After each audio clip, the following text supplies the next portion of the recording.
Okay then, well, welcome to the 10th World Metal Congress webcast. Thanks so much to everyone who's joined us, probably from all over the world, and it's always interesting to hear where everybody might be hailing from. And in just a second, I'm going to bring in World Metal Congress co-founder, Lena Kati, I think is connecting via phone. So it may just take another second and then we will begin. Lena, are you receiving? Oh, 1 second. Yes, I am. Hi. Fantastic. How are you doing? All right. What a pleasure to see you again. How have you been? Well, I'm very well. But of course, today's topic, is a topic of concern, not just to me, but to anyone really who cares about humanity. Let's put it this way. Indeed. Indeed. It's interesting because there are so many topics that we've covered in the past across World Metal Congress, both in our physical events and in our webcasts. But I don't think tonight's topic is really one of specificity when it comes to heavy metal. I really just think it is just about our shared humanity and some deeply troubling events, that are happening in Afghanistan. And I think that I probably speak for a lot of people around the world in that I watch it unfold. I feel sad and I feel helpless as well, which is why perhaps tonight's reunion of sorts, I think, is under such a sad circumstance. And so what can you tell us about our guests tonight? Well, we are really fortunate to have three guests who can shed a lot of light on what is happening in Afghanistan today, because our episode today is obviously about metal in Afghanistan.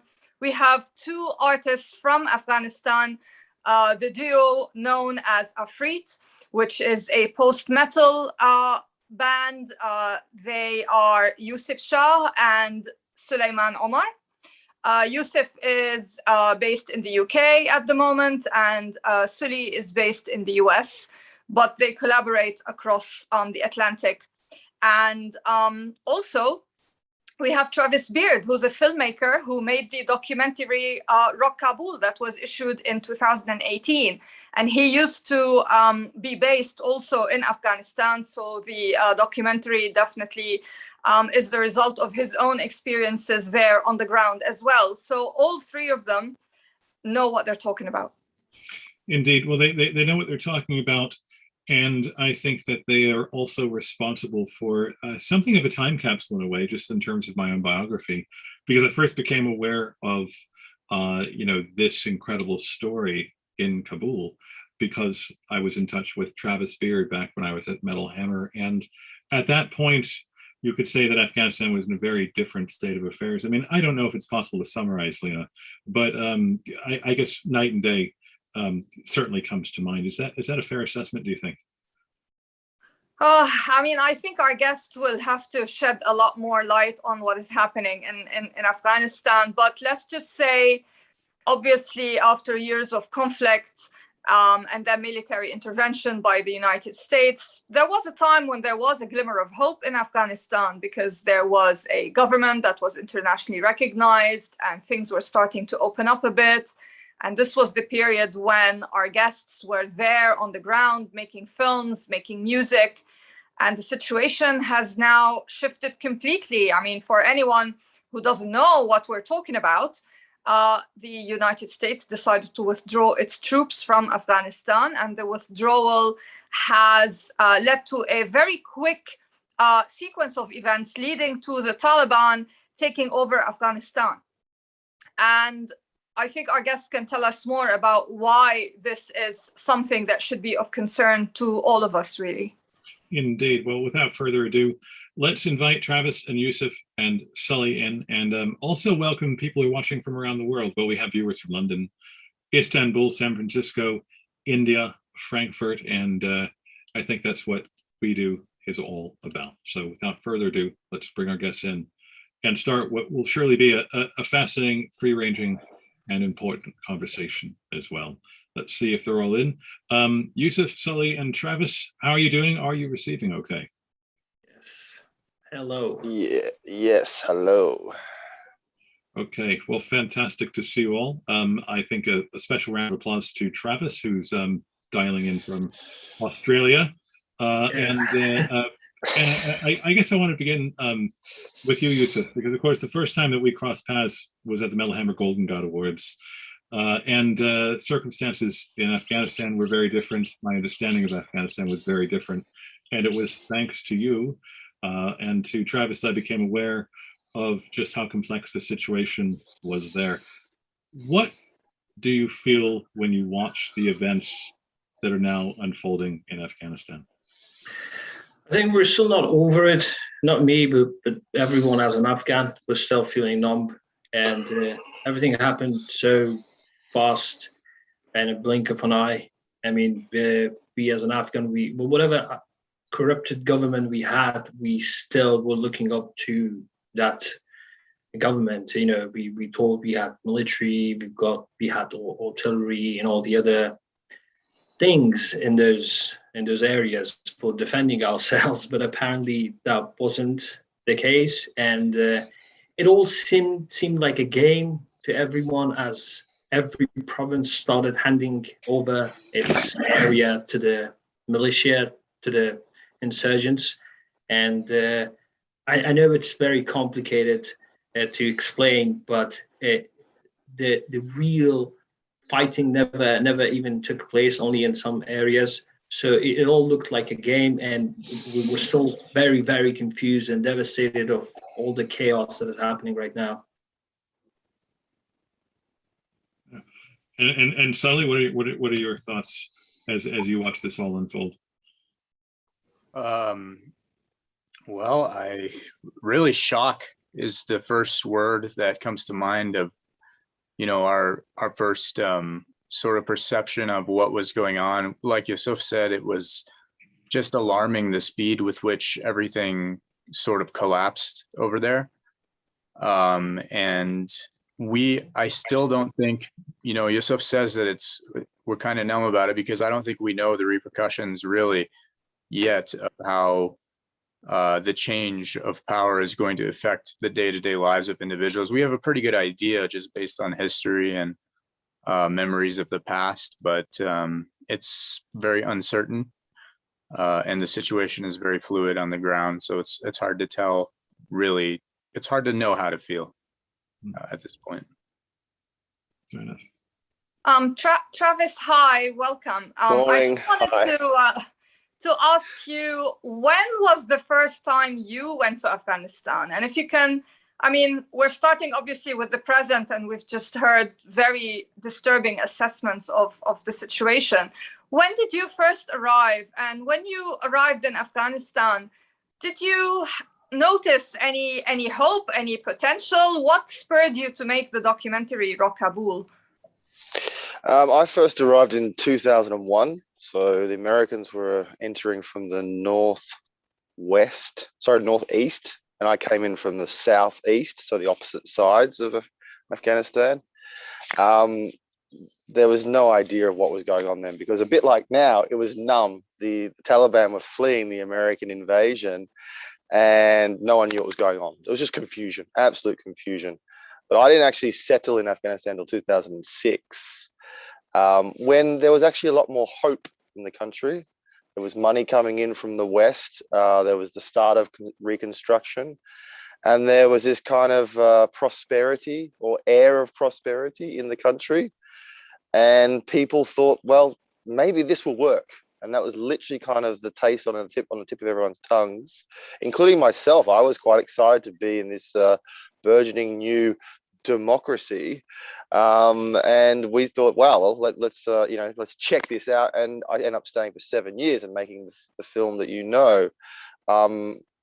It was always on the cards, in the back of everyone's minds. People were always preparing for what could and would happen, and therefore people were just waiting. It was a long wait, but people knew that it was a possibility. And you spoke of hope. Can you just take us back to that period in terms of the arts, in terms of music specifically? What did you come across as someone who didn't, know the country, kind of before, you weren't born there, etc.? What did you see as an outsider?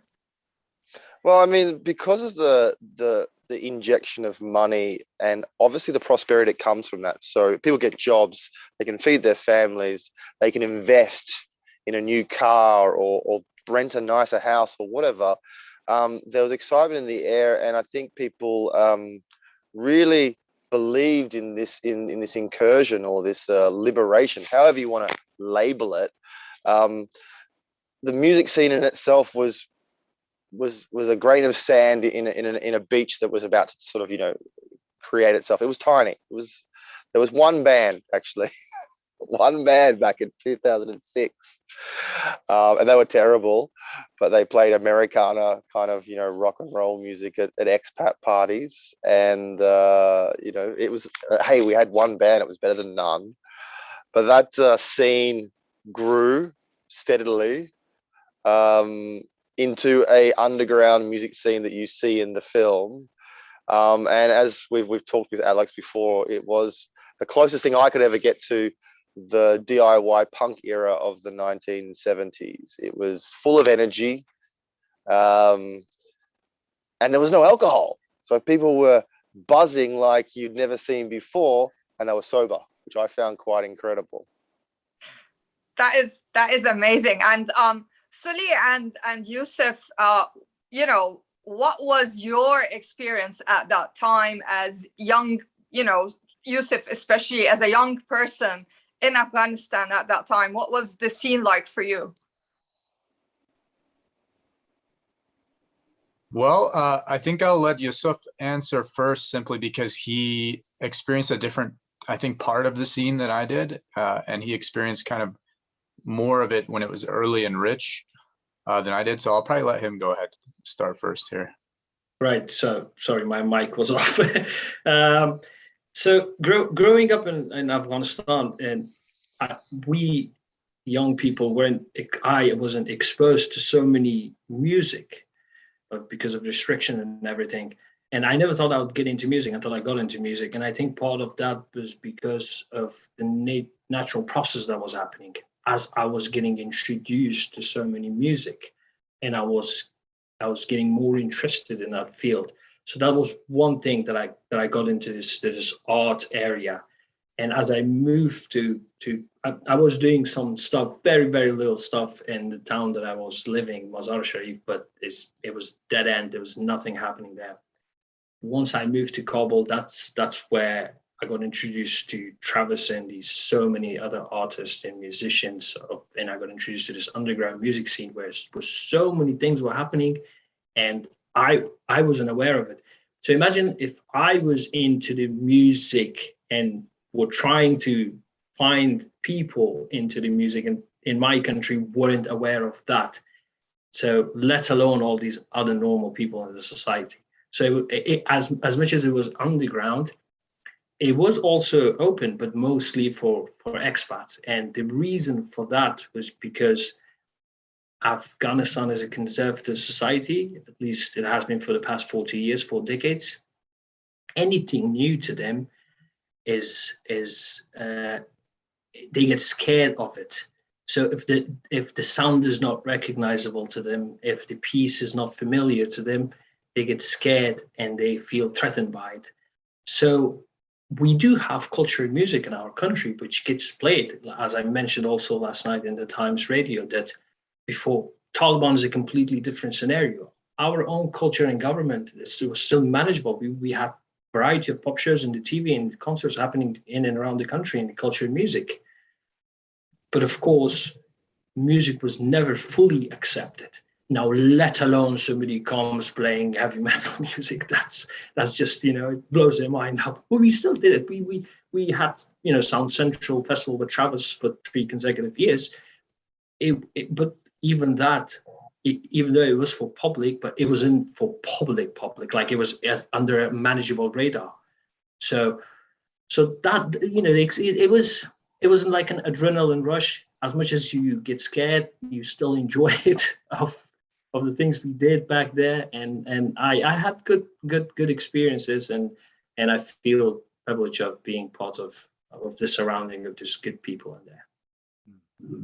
And if I could just follow up on that, for the benefit of people who haven't seen the film, and might not have followed the story as closely. I mean, in order to do that, did you fear for your life? Did you fear for your safety in order to be able to pursue, that dream of, forming and performing in a band? I mean, what were the circumstances at that point to help people to understand exactly what it was like? Well, I was very young, even though I knew to some extent the consequences of what is going to happen, but I was still young, and it didn't really hit my mind when I joined the band and I was playing music. It all looked fun at the beginning. I wasn't really paying attention, like, oh wait, what am I doing? If I am playing heavy metal in a country like this, which is the society is so, the ideology is so, it's not as radical as Taliban, as like I said, Taliban is a completely different scenario, but it's still dangerous. It started hitting me as I experienced some things. Like, for example, I was sitting in an American university. Slowly people started noticing us, and slowly among the friends and other relatives, for example, in the neighborhood and here and there, you start hearing words and things like that. And even the fact that you start realizing that why are we playing so underground, or for example, not for everyone, it started telling me, making me believe that, wait, the reason for that is because it's actually dangerous. Even their own culture and music is not fully accepted in this society. So imagine me coming down there and explaining the metal music. So it was understandable, because obviously they're not used to it. So you can't just go and blame them. Why are you not, appreciating my music? But at the same time, it was hard as well, as you're trying to express yourself, and whatever art you're trying to provide to them is making your life more under threat and dangerous and dangerous. And like I said, in the Taliban regime, it is completely unnegotiable. You can't tolerate them. You'll get shot in the head. But with the government, we still knew this, even though there's a threat, there's a procedure to it. Nobody's going to drag you to the street and kill you. Obviously, if something's going to happen, we believe it could be manageable, but it's not manageable now. That's why we're trying to get all these musicians and artists, people out of the country. Yeah, so I want to ask you, what got you into metal in the first place in this kind of context? Sorry, is that question for me? Yeah. Okay, great. Thank you. Well, I had actually been introduced to metal music by my older brother, and I'm sure it's no secret. I was born and raised in the United States. I lived for part of my life in Afghanistan, but I didn't really have such a close relationship with metal until I moved to Afghanistan, which is sort of a crazy story that I'd like to tell people, that, I had been around this type of music all my life in America, but I didn't understand sort of the spirit or the essence of metal and this counterculture type of music and this revolutionary attitude that that existed in a lot of my favorite metal songs from when I was younger. I didn't really understand the spirit of that until I went to Afghanistan, and I saw these guys that were literally playing this music that was by the conservative establishments, by their standards, it was unacceptable. It was in a lot of cases haram, or a cause for danger. So it was, I'm really grateful, I'm really thankful that was my first experience with metal, and that's how I really kind of dove into it. And I'll be honest with you, all of the very interesting metal bands and music that I had never heard before in my life, I was introduced to by Afghan guys, Afghan kids, and to some extent even the expat community with Travis and all these other guys that were involved with the alternative music and art scene in Afghanistan. This is where I really got the exposure to this type of music in a way that I really couldn't have ever got in Denver, Colorado, where I grew up in America. So I'm extremely grateful for that. And I think it's been a unique sort of primer to what metal music really is and stands for. And, I wanted, shifting to Travis, and coming from the outside, but having gone in to actually witness this burgeoning scene. I mean, you mentioned, likening it to like the DIY punk scene, for instance.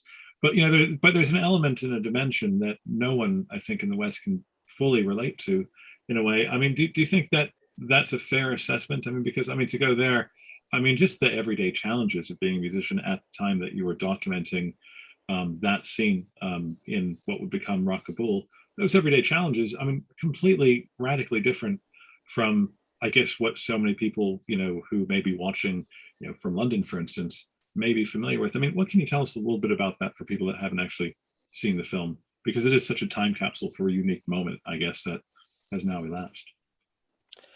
I don't think DIY was by choice. Not saying the punks chose to do DIY back in the day, but we didn't have that option.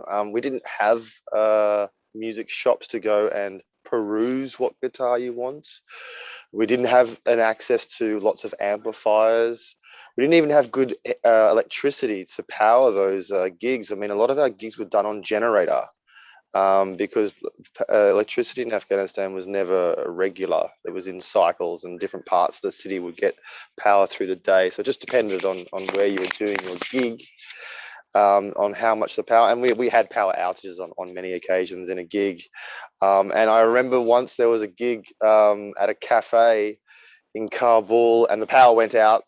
And the drummer from White Page, the sort of local heavy rock band, just kept going by himself, because obviously the drums don't need power. And he kept smashing for a good 10 minutes. Crowd was right behind him the whole way. And he kept that crowd going. And obviously the lights had gone out as well. So we're in a room, dark room, maybe 50 to 100 young Afghans. And this guy's smashing on those drums to keep the energy going. And then all of a sudden, pop, the power came back on. And the band kept going. And that was kind of the spirit of things. You basically made a gig no matter what. The show must go on. And I guess that was where I really enjoyed it, because it was always a challenge. You'd blow up an amplifier. You'd have so many security sort of hurdles to navigate, to just get kids through the door. And get a concert on the stage, and it was a fun challenge, and it was never boring, and there was always something different every single gig. So it was, doing gigs in the West. I've been in the audio industry since I got back from Afghanistan, and it's so regulated and everything's so professionally done, but it's sterile and it's kind of homogenous to a certain extent. Whereas, the dirt was on your hands in Afghanistan when you did a gig. It was not a clean experience. And I miss that. I really do. I want to ask Yousef and Sully, both of you are not in Afghanistan, obviously. Now you haven't been there, as in living there in years, actually. But since your band, which at the time when you first started it was the first and only metal band in Afghanistan, there have been other bands, I think, in the country. Can you tell us a bit more about how the scene evolved in the last few years? So I joined the band late 2011. And there was already stuff happening there when I joined the band, and I wasn't aware of it until I joined in. So there was other bands like, so there was Trousers band, I forgot your band's name, White City. White City. So there was White City, there was White Page, there was Kabul Dreams. I don't know if I'm allowed to say bandmates. But anyway, we didn't get along with Kabul Dreams, and there was some other bands. I forgot the names, to be honest. There was rappers, hip hoppers as well, and other artists, not musically related. But with us, the band was already formed like the District Unknown when I joined. They just needed a new vocalist. You've probably seen the film, and back then. And from 2012 to 13, it was a good year. I would say that we had good gigs. There was festivals, and things were going really nice. To be honest, there was everything. It was going very, very smooth and everything. But it all started going down from 2014, I think, and that's when I left Afghanistan as well. I think I was still in contact when I came to UK with my friends back in Kabul, and they pretty much said that everything is dead. There's no music, there's no gigs, there's nothing, nobody's playing, it's everything is just, teared apart. And I think part of that is also because the insecurity of the countries, and also, the militia kept on, pushing and pushing and pushing. And a lot of expats also left the country. So it was actually no one to play for. Most of the time our audience was expat people, so, there was nobody to play for. But the 2012 to 13 was a really good year for me. And so basically, when you left, you guys, did you reconnect? Did you ever meet up outside, or how did Afreet come about? So, yes. Yeah, I'll answer that one.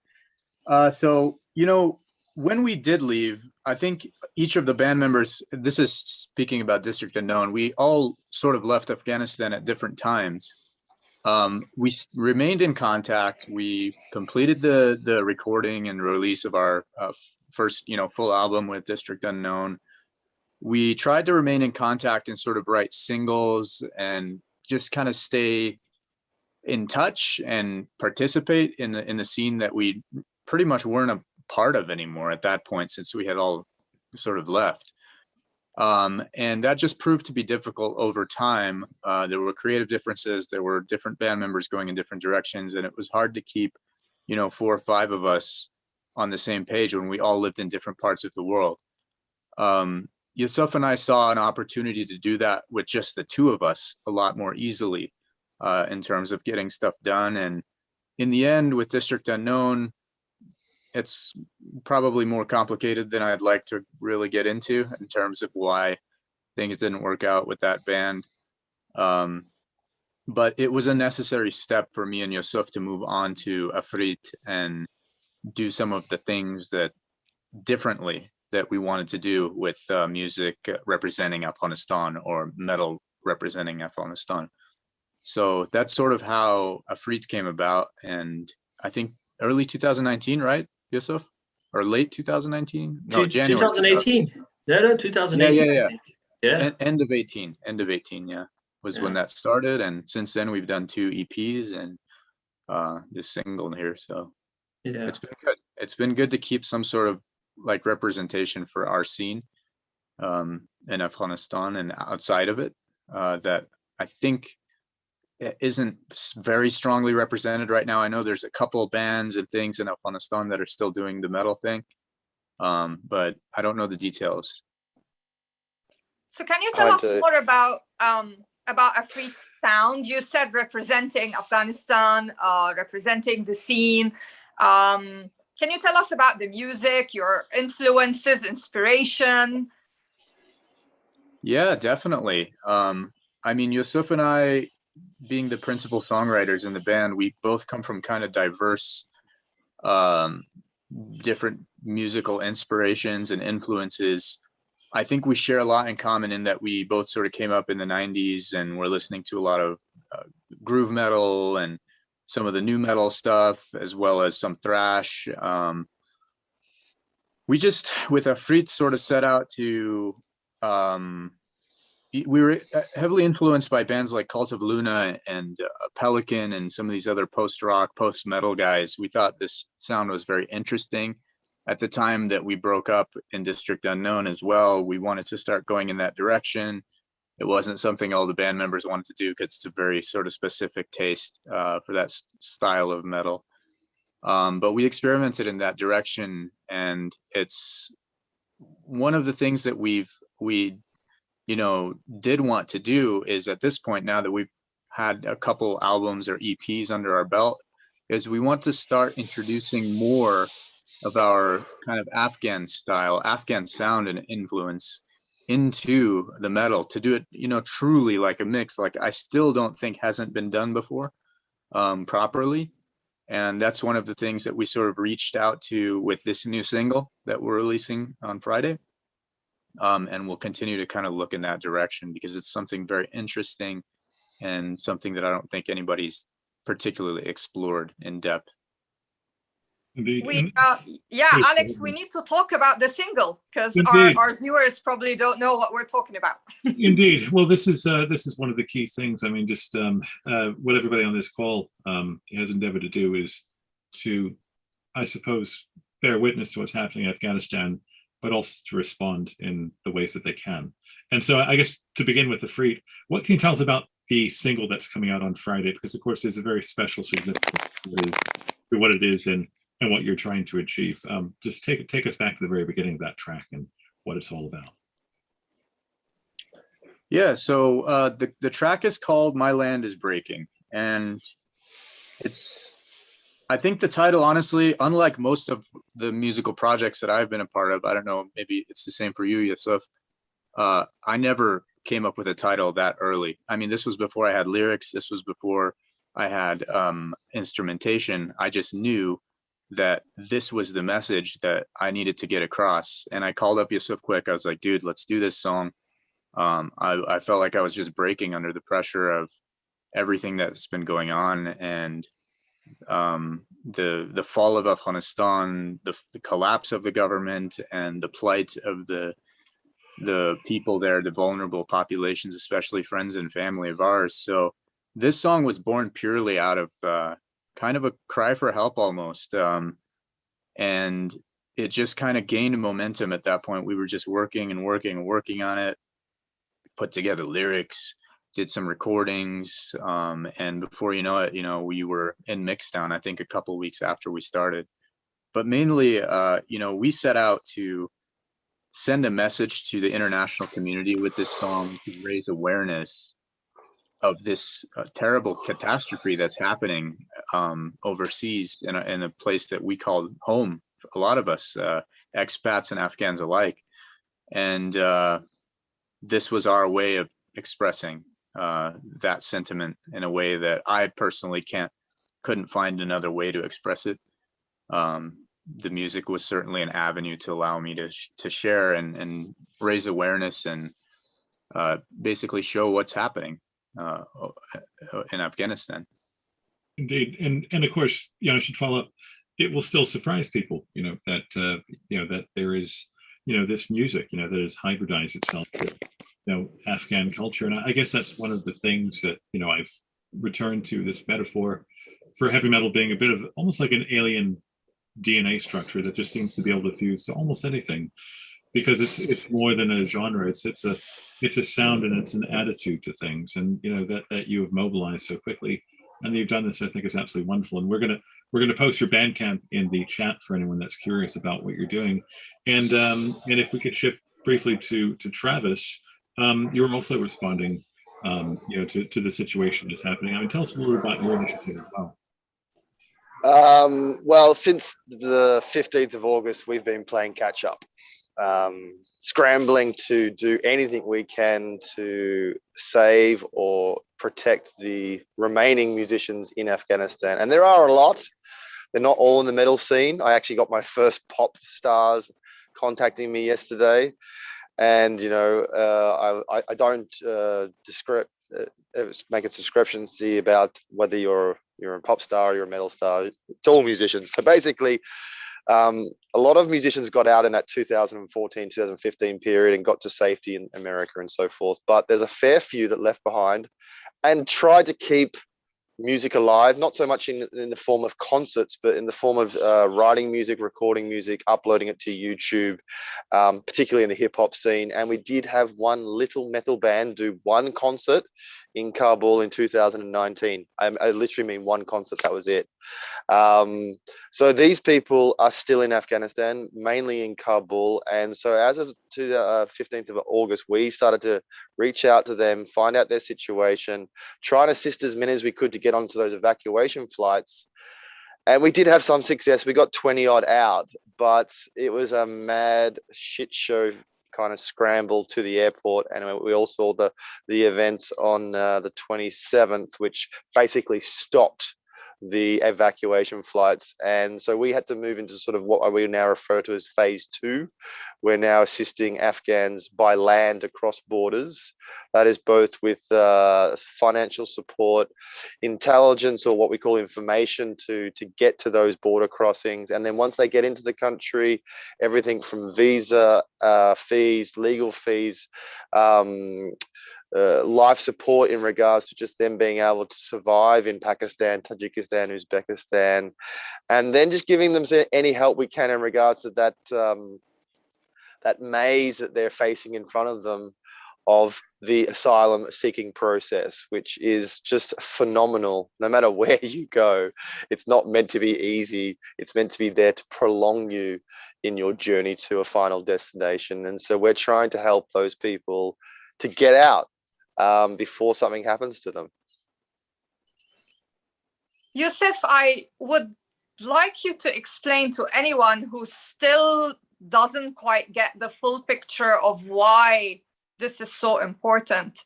What threat is there for these musicians right now? What does Taliban control mean for people living in the country? Yeah, as you can see in the news and media and the TV, a lot of these foreign journalists, they are changing the narrative, and that's really unfair. They're trying to prove that Taliban has changed. Nothing has changed with Taliban. They're these fundamentalist, radical extremists that, you know, they don't allow women to go to school. They don't give you your basic human rights. You know, music, art, everything else is banned. And, you know, the only thing is changed with them is like I mentioned before, is their political tactics, because of the new age of this internet. Back in 1996, it wasn't, you know, internet wasn't popular. You wouldn't have these very advanced mobiles and everything devices, so not everyone could see them. They committed so many crimes when they took over 1995, I think, Herat, and then 1996 Kabul, and then so forth throughout the Mazar to north. But now they know, they came back after 20 years. They've obviously studied so properly that when we go back, we have to be careful how we're going to present ourselves in the TV and media. But the lack of focus on other provinces is, you know, it's all over. But there's so many crimes getting committed by these Taliban as still. And that's why nobody wants to live under the Taliban regime, and everybody's life is under threat one way or another. But of course, those people who worked in governments and had foreign ties and worked in foreign companies, and of course, musicians and artists, they are the ones most, and their life is most under threat with them because of these people's ideology. Basically, they don't want music, period. Whether it's metal or just normal music, they just don't want music at all. It's banned based on their ideology. And it wasn't like this always in Afghanistan, like I said. This is a very complex situation that started growing from 1973 to 1996 until now. We still had people who were conservative in the society, but they weren't radical.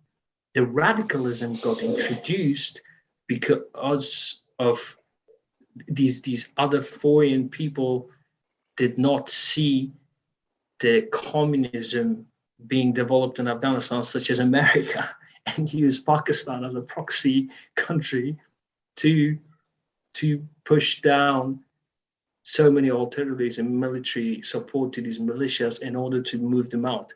And throughout this support, it wasn't only military, but ideological support as well. They pushed down so many people into the society that started brainwashing these village leaders that started becoming radical. And that's how radicalism started. That's how Talib came in. That's how their regime is. And it's very unfair and wrong. And my people are suffering that regime right now. And Yousef, what do you want to do with the single in terms of helping people? So we can't. I can't do anything else. It's me and a lot of my friends out there on the social media, they're posting, raising awareness, contacting people. We're trying to, post these charity organizations, links and everything, just to help them out. On top of that, because we are musicians, like Sully said, he came up with an idea, we can release a single, it can raise an awareness, it can give a show a solidarity to our people, as well as we stand with you of whatever injustice happening with you, and as well as this idea of Bandcamp, that whoever buys the single will go to Travis's charity support, who can get these other musicians out. And just being part of that, it's a big help, and that's one of the purpose of the single. Indeed. I mean, and I wonder if of equal importance is just having these conversations, the candor with which you're describing your own experiences, but also just these things, because I suppose you describing yourselves as a bit numb from, just the news as it's, kind of transpired. I think for a lot of other people, the messages that are coming out are very, very confusing, particularly, the portrayal of the Taliban, just where, on the one hand, they're complete extremists. And on the other, it seems to be like there's this softening view of what they actually signify and what their control of Afghanistan will signify for the people of Afghanistan. And so is there a danger in that changing narrative? I mean, is it really the case now that, we seem to be softening on our views of the Taliban because of the messages? Because, of course, there has been an enormous social media campaign, enacted by them to kind of, sort of change this perception. And is the fear that it's actually working? Because it does seem to be happening right in front of our eyes. Yeah. So what are we talking here? Are we talking security? Okay, Taliban can provide us. Maybe they can provide us better than the fallen government we had. What are we talking? Can we go work in our shop and earn money? Certainly you can. But we're not talking about just a job, earning money, coming to your home, eating, going to sleep, waking up again to your routine.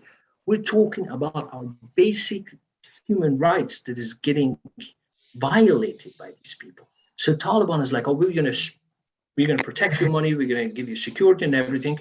Yeah, that's okay. But what about if I can go and make music? No. What about my daughter? Can she go to school? No. Well, I don't want security. Well, life is not only about, even though they're changing the narrative. For example, there's these apologists and sympathizers of the Taliban that, they've changed it, blah, blah. Even you can see a lot of people from the interviews in Afghanistan saying that, oh, life is so peaceful now. It's, there's so much safety. But, well, okay, what about your neighbor's daughter? Can she go to school? Well, we're not just talking about just, safety. I mean, I know just because, the people have been suffering for such a long time, all they want is the safety right now. But it's actually more than that. And, in the media, people are, and the other people in watching the news are actually, forgetting that it's not only about the safety and them controlling the country in a very good way and economically providing them very good money and all that. But no, we're talking way, beyond that. Freedom of thought, freedom of speech, which we had to some extent with the fallen government. It's hard. It's unjust. It's unfair. It hurts seeing that in the TV, and people are still supporting it. The change of narrative, and it's not right. Travis, can I ask you what you think people like yourself who are familiar with Afghanistan, they don't necessarily have to have been to Afghanistan, but they're familiar, they're following, and they're concerned, and they're not from the country. What can they do to help, and what should they be doing in your view? I mean, first of all, is just awareness, talking to your peers, your network, and not letting this conflict or this situation dissipate when the news cycle finishes, because it's going to happen. And that's our main aim, is to keep it in the front of people's minds. Secondly, assistance is always welcomed, whether that be just a food run in your local neighborhood to help any asylum arrivals once they land in your country. The problem at the moment is if anyone wants to donate to people on the ground in Afghanistan, it's very difficult because of logistics. The money systems that were in place beforehand for sending money are not actually working. They are apparently about to start again because we're obviously watching very keenly, but it's not a time to send money. It's a time to save your money and then just wait a week or 2 weeks until things kind of re-establish. The problem is that the Taliban haven't figured out how to be a government yet. And so they're scrambling to put people in place to run these mechanisms that make the country exist. And that's going to take a little bit more time. And then, sending money to worthy charities to distribute aid and just to support people in need will be able and possible. And that's what we're sort of setting up now. We're collecting money, but we're not spending it yet. We've got the musicians and their families ready to get out and we're ready to support them. But everyone's just kind of waiting to see what happens over the next few days, if not weeks. It's very early days. And we're just unsure. It could go either way.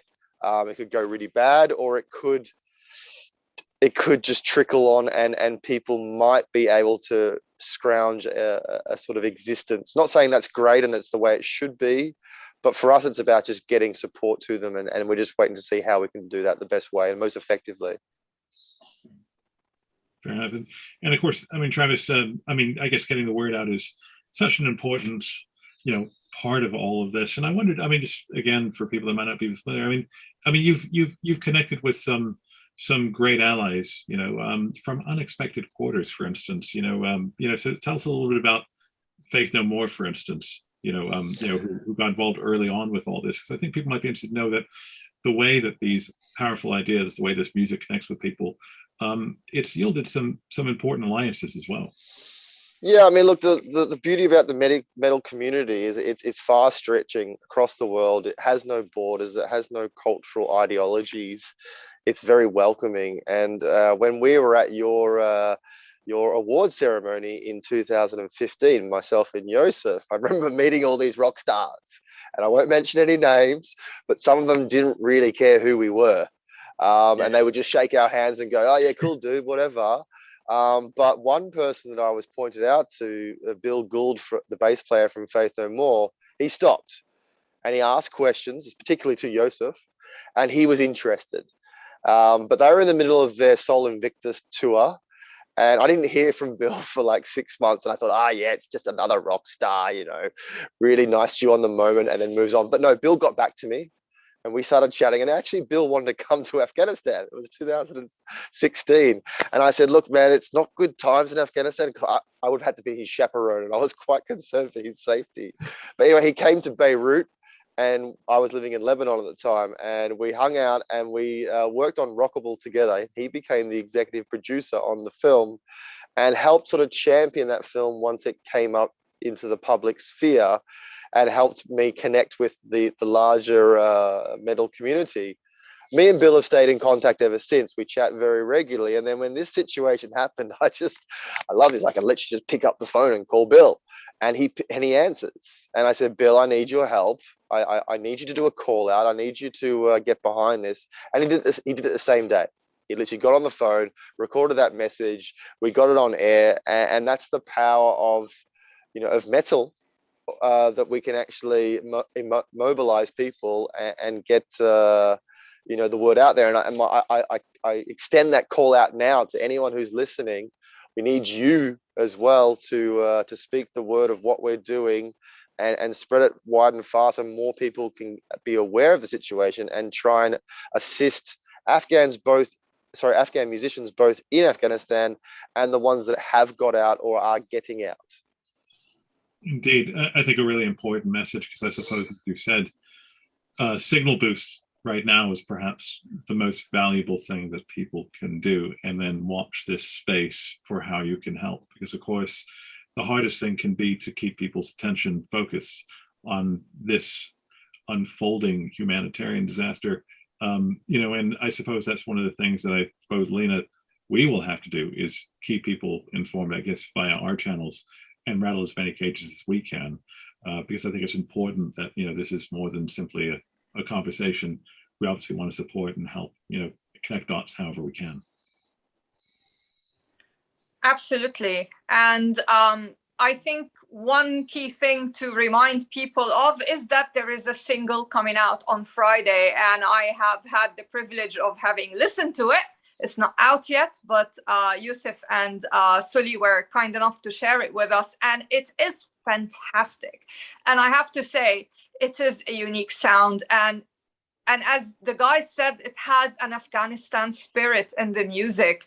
And the lyrics are very raw, and it's just a fantastic single that I think everyone should listen to and buy, so that the money can go to the right causes. So for anyone following us, do keep in touch, because we're gonna also help put the word out there about the single. So can I just ask Yousef and Sully, beyond the single and the situation right now in Afghanistan, what's the next plan for Afreet? I don't know.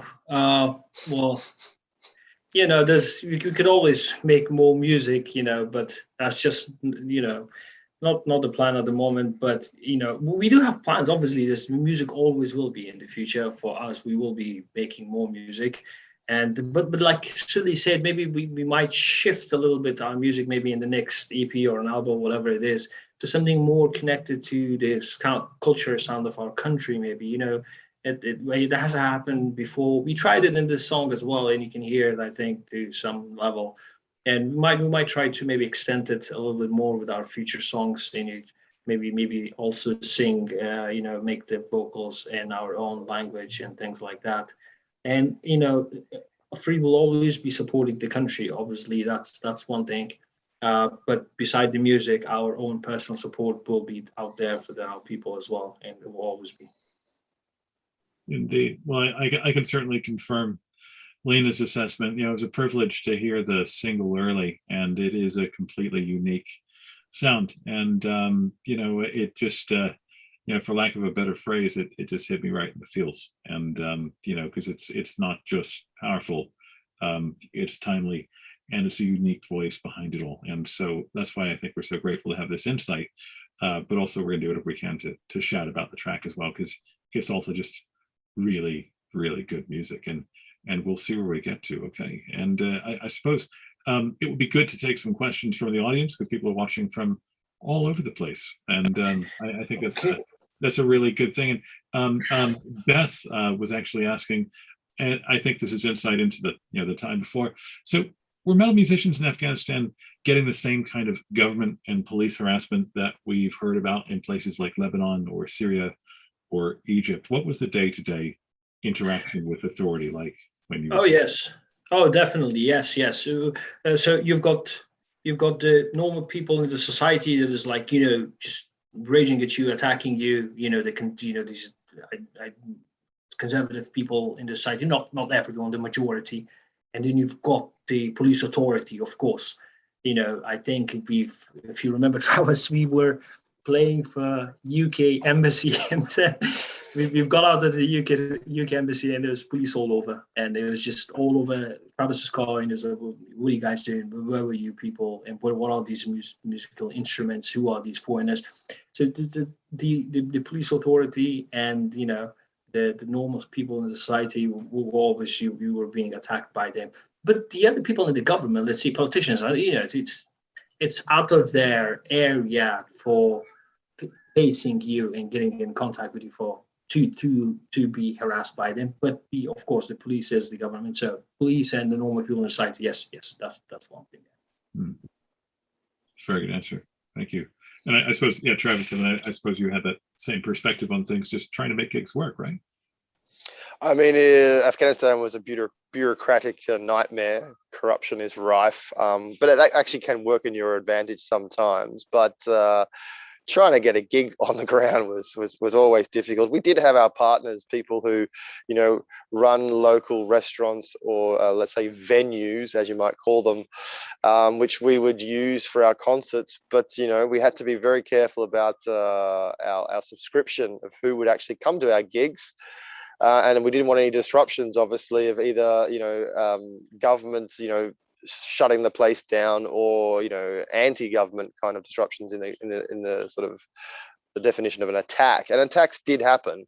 We were very fortunate that our last festival, 2013, we were scheduled to do it again at 2014 in the exact same venue, and 1 month beforehand there was a suicide bomber at the French Institute, which basically killed the music scene. After that, none of our partners would take the risk of putting music on stage, because we didn't want blood on our hands, or they didn't want blood on their hands. And so that was unfortunately the death of the underground music scene to date.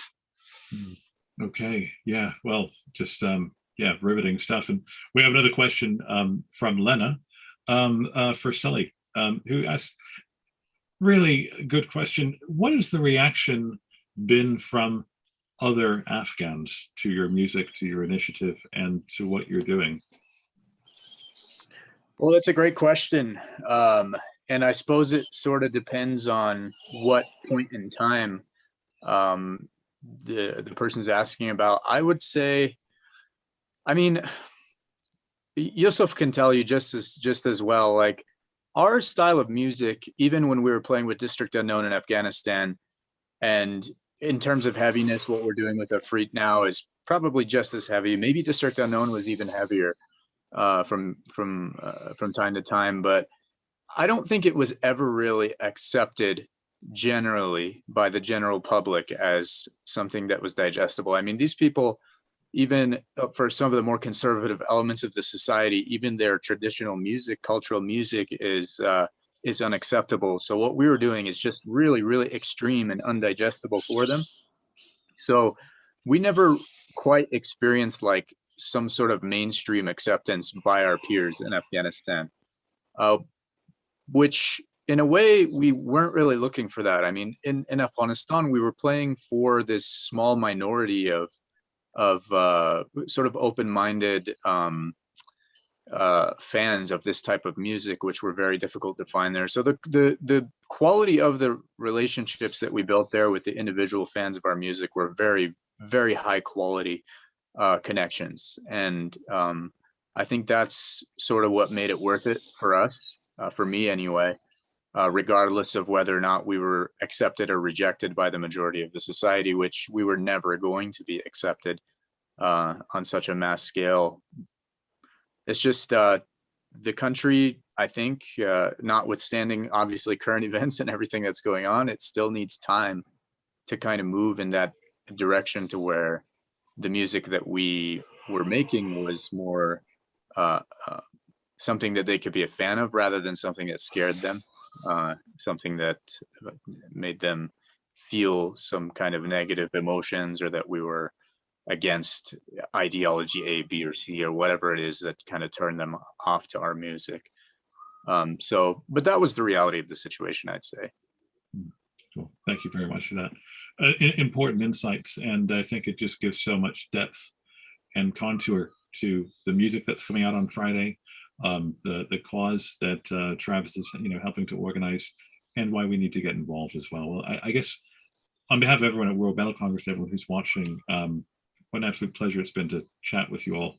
I wish it was under happier circumstances, but this is valuable insight and an important conversation to be having. So we'll support how we can. Go to worldmetalcongress.org for the full details. Find Afreet on their Bandcamp page, and we'll keep on getting the word out. So thank you for joining us. And Lena, a final word? I mean, I really, really hope that the next conversation we have about Afghanistan is going to be a more hopeful one. But at the same time, I think, today's conversation just highlights part of why we do these things with the World Metal Congress conversations that we have. We try basically to say there is metal everywhere in the world, and it is part of a larger thing that matters. It's not just about us metalheads having a good time, which of course we love to do, but metal can also do a lot of good, and it is part of a bigger picture So when metal is threatened, it often indicates that other things in our life are threatened, as Yousef said, human rights, for example. So thanks everyone really for this really, really fantastic conversation today. Yes, we want to thank you as well. Thank you, Lena. Thank you, Alex. Thank you, World Metal Congress. You guys have always supported us, whether we were Afreet or District Unknown or just, individuals. And thank you for supporting the cause, the single and everything. Thank you for giving your time, and thank you for the audience listening to us. And to my people, I know I said there might be no hope for us, but we are going to get through this one day. Amen to that. And no thanks necessary. It's metal. It's so nice to share this time with you guys. Thank you so much for the insight. And we'll be in touch very soon. Okay. All right. Thanks so much. Thanks for having us. Thank you very much, Alex. Bye. Be well. Okay. Well then, Lena, I got to say, that doesn't feel like an episode. That just feels like one chapter in a conversation that we have to keep on having again and again, not just with musicians from Afghanistan, but from all over the world. Because I've got to say, I'm all too familiar with the sort of like the, you could say, what seem like relatively minor challenges, among musicians who perhaps don't always appreciate the privileges that are easily taken for granted. And you spend an hour in that way, and it puts it all back into perspective, doesn't it?